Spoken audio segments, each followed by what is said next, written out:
ఉన్నాయి కొన్ని మంచి మంచి బ్రీడ్స్ మీరు చూసారు కదా, అవును అవన్నీ బ్రీడ్స్. కాకినెమలి ఉంది, భీమవరం డేగా ఒకటి పెద్ద డేగా ఉంది, నెక్స్ట్ సేతు ఉన్నది, కడక్నాథ్ ఉన్నాయి, కడక్నాథ్ ఉన్నాయి, సిల్వర్ బ్రీడ్స్ ఉన్నాయి, చాలా ఉన్నాయి కోళ్ళు కూడా. ఇక ఆ తర్వాత మన ఊరుకోళ్ళు కూడా ఉన్నాయి, ఊరుకోళ్ళు కూడా 200 అనుకున్నాను. ఊరుకోళ్ళు కూడా ఉన్నాయి. మార్కెట్ లో కూడా మంచి ప్రైస్ ఉంది, మంచి ప్రైస్ ఉంది. అంటే నేను ఓపెన్ ప్లేస్ లో వేస్తా, అందరం ఫీడ్ వేస్తారు, నాకు ఆ ఫీడ్ నచ్చదు, నాకు ఆ ఫీడ్ నచ్చదు, ఫీడ్ వేయను నేను. 1 డే చిక్కు కూడా బయట ఓపెన్ గా వదిలిపెట్టి మేపవలసిందే.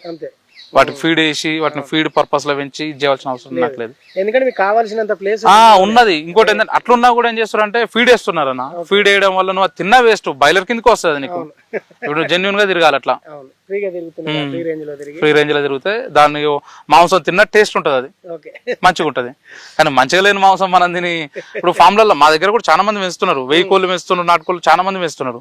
ఫామ్ లో పెంచితే ఏముందన్న, నీకు నార్మల్ నాటుకోళ్ళు కావా, ఇక బాయిలర్ అవుతుంది.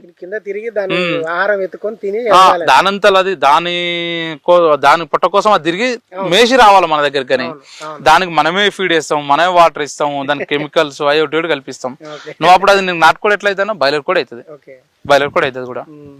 సో భవిష్యత్తులో ఇందులో ఇంకా ఏమి యాక్టివిటీ చేసే అవకాశం ఉంది? ఇంకా నేను జామ, ఇంకొక 800 మామిడి మొక్కలు నాటాలని, ఒక కోళ్ళ షెడ్, పెద్ద కోళ్ళ షెడ్ వేద్దాం, ఇంకోటి కోళ్ళ షెడ్ కూడా నాటుకోళ్ళ కోసమే ప్రత్యేకంగా. నాటుకోళ్ళే, బాయిలరు నేను కాదు, బాయిలర్ కోసం యూజ్ చేయను, నాటుకోళ్ళే వాడతా, నాటుకోళ్ళే వేస్తా. ఇంకా నెక్స్ట్ నాకు అదన్నా షెడ్ కూడా ఎక్స్టెన్షన్ చేస్తా, ఆవుల షెడ్ కూడా ఇంకా పెద్దగా పెట్టాలని ఉంది. ఇంకోటి డైరీ ఫామ్ కూడా అనుకుంటున్నా, చూద్దాం. బర్లది డైరీ ఫామ్ ఏంటంటే వర్కర్స్ పర్పస్ లా, వర్కర్స్ ఎవరన్నా నాకు సెటిల్డ్ ఉంటే ఇక దాని నుంచి మనం కొంచెం ఆదాయం కూడా పొందాలన్నా, ఇంకా కొంచెం కూడా ఆదాయం కావాలి నాకు, ఆదాయం లేదు ఇక్కడ, ఇంకా కొంచెం ఆదాయం ఉంటే బాగుంటది. ఇక్కడ 20 ఎకరాల నుంచి మీకు రెగ్యులర్ గా ఆదాయం ఇస్తుంది ఒక అలోవెరా ప్రస్తుతం. అలోవెరా అండ్ మామిడి ఏమో ఏడాదికి ఒకసారి, ఇయర్లీ క్రాప్, అది ఇయర్ కి ఒకసారి ఇచ్చేస్తారు.